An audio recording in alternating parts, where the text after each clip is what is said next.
Ушу өлүп эле калайын десең, өлүм да ажал болсо жетпесе келбейт экен. Кайсы окуп тиледим, бей Кудай мага өлүм эле берчи, мен уктап эс алам, ошо дүйнө бар уктап эс алайынчы дедим. Акыры башымда уже эле неме болуп калган экен да, мусулга толуп калган экен сен айткандай. Уктабай калгам. Ушу өмүрүмдүн жарымы 30дан ашык касал менен өттү.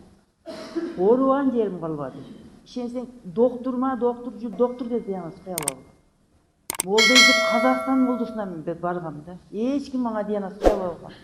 Ошо Казакстан молдосу айтты: "Эже, сиз бир күчтүү психолог табыңыз эже" деди.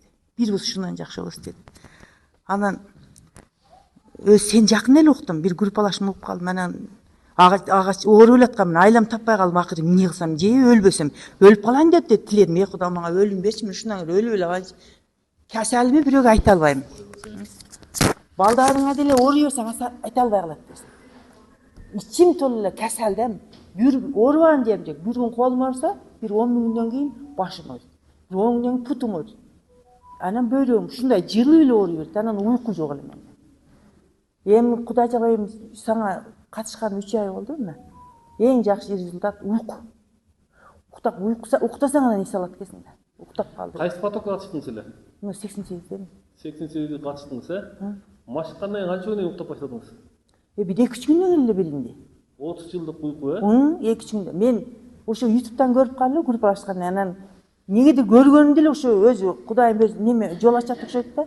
Мындай аракет кылдым. Бир күн, уже бир күн кылып атканда эле уже адам ооруп жүрсө денең сезип калат экенсиң да. Сразу эле сезип экенсиң. Уже 3 күндө эле уже уктай баштадым. Анан ошо сен айткан тынбай эле мындай аракет кыла бердим да. Эми орундан иштен чыкпайм. Ошо аракет кыла бердим. Кудай жалгап, бирок жакшы болуп барып Назатка кетесиң. Жакшы болду. Назат ооруган жерлериң бардыгы ооруйт экен. 5 бидер ооруйт экен анан. Анан ооруп туруп эмне айла. Десинде кайра 30-тарды уккандан кийин жылыш экен бул дедим да. Эми ушу уктаганыма сүйүнөм экен. Кадимгидей уктап калдыңызбы? Кадимгидей азымга айтып, 30 күндөн уктай берем, жаксам деп уктай берем. Анан эми сен бир эле ошо медитацияң менен ушу миим да бошот окшойт да. Бошойт. Ошо анан баягы ооруган жерлерин бир-бирден кармап, бир 15 күн 20 күндөн анан бошоп атат да, жакшы болуп атат. Ар бир жер. Эми рахмат сага укам. Иманың саламат болсун, өмүрүң берекелүү болсун, Аллахым берген өмүрүң. Биз ошо ден соолук болсо жашоонун кызыгы жок да. Алтын жаздап койсо деле. Ооба, эч тапкан дүйнөң көрүнбөйт. Жашооң деле көрүнбөйт. Ушу өлүп эле калайын десең, өлүм да ажал болсо жетпесе келбейт экен. Келбейт экен. Кээ тилейм десең, Кудай, такайсы окуп алып тиледим. Кудай мага өлүм эле берчи, мен уктап эс алам, ошо дүйнө бар уктап эс алайынчы дедим. Акыры айлам кетти. Бир тууганым балдарым түшүнбөйт. Апа, жакшынакай эле турасыз го дейт. Ичимде ит өлүп атканым кичкин. Жүрөгүм кысылып турат, постоянно ыйлагым келип турат. Мына ошону 3000 сомго эле ошо чечтилер да. Ооба, 3 эле миңсиң. Сен мени көргөн эле жоксуң. Мени же кыздар каттап койду. Анан элден угуп, мен мындай болтам десе, ушундай болот экен демин. Анан бир айдан кийин, 2 айдан кийин уже кадимки жылыш, кадимкидей билди да. Уже азыр жакшымын. Кудайга шүгүр. Өзү намаз окучу эле, мен ооругандан намаз эле калат экен. Көп уктай алчу эмесмин. Уйкум мындай 4-кө чейин, 3-кө чейин уктабай, кайра эртең мектепке кете берчим да. Күндүзү уктасам, түндү уктабайт элем. Анан өзүм негизи түндө жатканда уктабай, 2-3 саат уктай албайт элем. Азыр өзүңөр да байкап атсаңар, көп нерседен кечигип калып атам го. Азыр жатып эле, отуруп эле уктап калып атам да. Отурган жеримде уктап калам, нерде да уктап кетип атам. Башым жастыкка тийип уктап атам да, мындай уктай алчу эмесмин. Анан мен оң бутумда артроз бар эле, намаз окуганда ошону сунуп коюп алчу элем. Азыр бүгүн окуп калдым, анан көлдүн жээгинде молдоштокуна отурабыз дедиңиз го сиз. Ошондо мен ошондой кылып алчу эмесмин, өзүм молдоштокуна отуруп алып өзүм таң калдым да. Анан бутумдай кырс деп үн чыгып атат эле, ошо жок. Анан самое главное, отурган жеримде уктап мындай эс алып атам да. Уйкум меники начар болчу. Анан бутум жакшы. Анан белимде артроз бар эле, бул да жакшы. Анан давлением чуть-чуть көтөрүлүп атат, ал мына погодадан дейм. Ошол Дары чыкмаңыз. Бул неме болуп атса керек, үн кылып атса керек деп ойлодум. Же талкалануу болуп атабы. Бирок мен баягы уйкум эле неме болом, кубанычтамын да, отурган жеримде уктап калдым. Канча жыл стажыңыз бар мугалим боюнча? 45 жыл. 45 жыл мээ чарчаган апа. Эми мына машина мына мээ ошогондо эле, о бизнес ачкан максаты ушул кереğin эшикке жанагылар жазып атабыз, тарамыш көнүгүүлөрүн жазып атабыз мына. Дене иштегенде бул жак бошойт. Дене иштебесе бул жакка күч келет. Эртең менен басып атабыз, дене иштегенде насыл баягы жүрөктө насос бар. Бирөө айдап берип турат, бирөө тартып турат. Билесиңер, эки насос, клапанда койчу эле. Эми врач эмесмин. Анан машина баштаганда полный кан чуркап баштайт денеге. Кан чуркап баштайт. Алыс басканда мен обезболивающий фетонов таблетка ичип атчым да, кичине оорубай турсунчу деп. Азыр бияка келгенден бери мен 5 салып алдым, 5 штук бар. Көк светчи 5 күнгө ушу жетет. 5 турат азыр, ичкен жокмун. Бутум ооруган. Биз эже суудан ичип коюп турбуз. Мына Сауле Тапин айтты. Мен мурда жөн эле суу ич деп айтчу элем го, силер билесиңерби?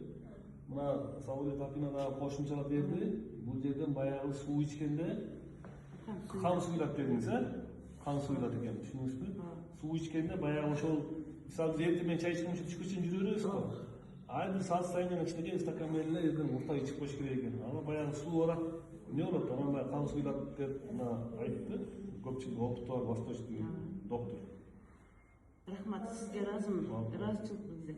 Ошо уйкум норма болуп калганына сүйүнөм да, анан кийин бутумдай обезболивающий ичпейм деп басканга. Только аракет эже.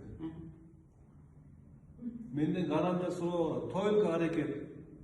Менде 5 күндө ошол жерде методиканы үйрөнүп кетесиңер. Кантип отуруш керек, омуртка түш болгондо эмне болот, бут мындай болгондо эмне болот, эмне үчүн мындай басып атабыз, эмне үчүн көчүп кысып атабыз, эмне үчүн мындай эмес, мындай басып атабыз. Ушунун баары методика. Мына ушул 5 күндүн ичинде канча результат болуп атат. Анан жасай берсе, бизге бири казаныбызга аш салып бербейт, өчү. Чоң Барлыгыбыз.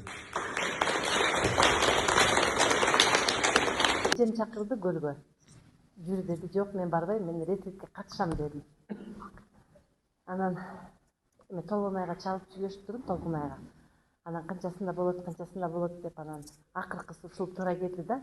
Себеби буга чейин 12-синде тоюбуз бар эле. Ага мен сөз барышым керек деп, анан ушу тойдун эртесинде бияка жөнөдүк. Алысындарын билет, мынакей булар да ошо чогуу келдик да, ошо мен обязательно барам ошо ретритке депчи. Анан жакшы, мына келгенден бери мынакей бүгүн 4 күндү, эртең 5 күн болот да.